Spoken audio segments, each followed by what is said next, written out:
see, I mean, the drums of war had been sounding for very many years. And most of that originally was about Iran's nuclear program.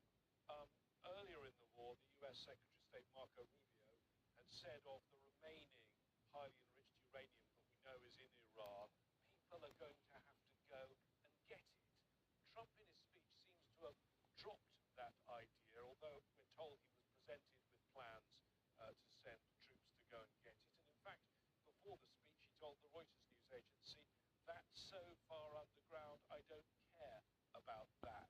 Do you think Israel still cares about that nuclear material, or perhaps does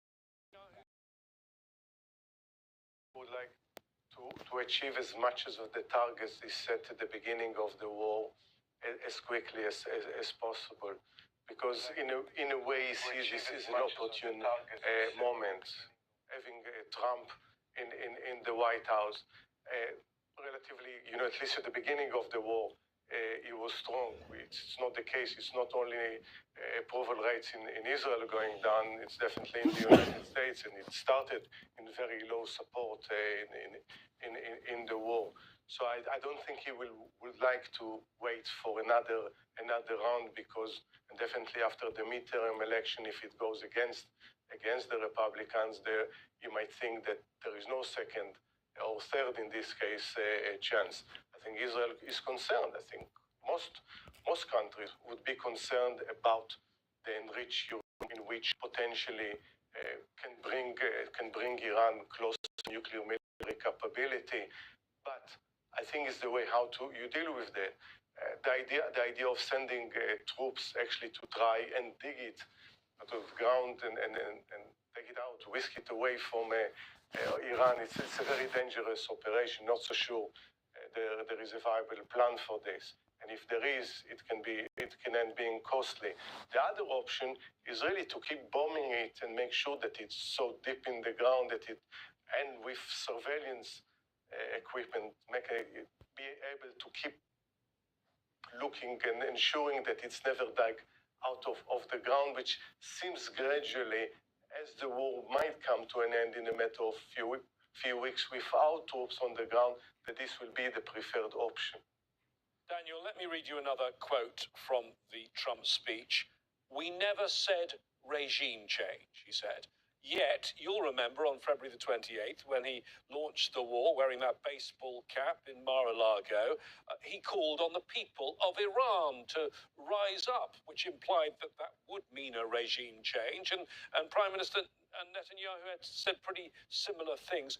Will Israel be disappointed by how Trump now describes this? Well, there's been a change of regime because different people are in charge in Iran, so a change of guard, but clearly not really a change of regime. Look, we want regime change. We haven't pushed for regime change. The regime has changed. This delightful new definition of regime change that we've been treated to. Israel, I don't think, ever bought the fantasy that the Shah's son or the MEK or someone else was going to waltz in. And Israel also didn't want the central Iranian state to hold together under a different, probably fragile leadership. Israel has been about trying to implode the state as much as possible. That's why, if people remember, there was this talk that Israel was promoting, of Kurdish fighters from the outside coming and seizing a part of Iranian territory to start dismantling the state. So, you know what? I think they pay as much attention to the public flip-flopping of the American president as the rest of us do. We scratch our heads. In the meantime, America is still bombing. And the question I think Israel is asking more is, on this home front, the fact that Iran has been able to still send missiles, the fact that the rate of Israeli interceptors is being depleted, the fact that Israel's chief of staff has turned round and said, we could collapse in on ourselves as a military because of the stretch on reservists. The fact that there's a tone beginning to enter the narrative around Lebanon as well, of are we going back into the quagmire? Is this the beginnings of Israel's push for hegemony bumping up against overreach? Popularity in the US. So I don't want to overstate that is part of the postmortem that will be conducted on this when it ends.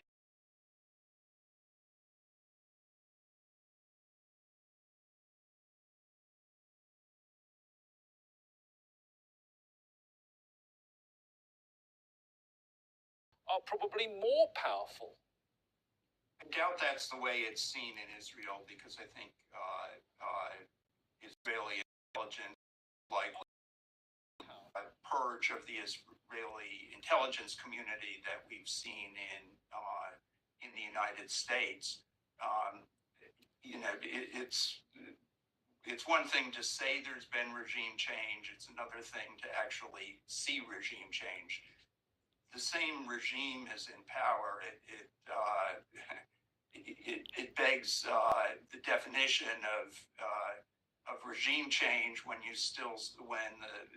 Ali Khamenei's son has at least ostensibly succeeded him, when, as you pointed out, the Islamic Revolutionary Guard Corps is still power. Very quickly bring Yossi in at the end. When we talk about regime change, I mean, it's not quite the same thing, because it will be an election at the end of the year in Israel. But politically, very quickly, do you think this could spell problems for Netanyahu? I think so. I think it's not only this. You look at the last 3.5 years since the sixth Netanyahu government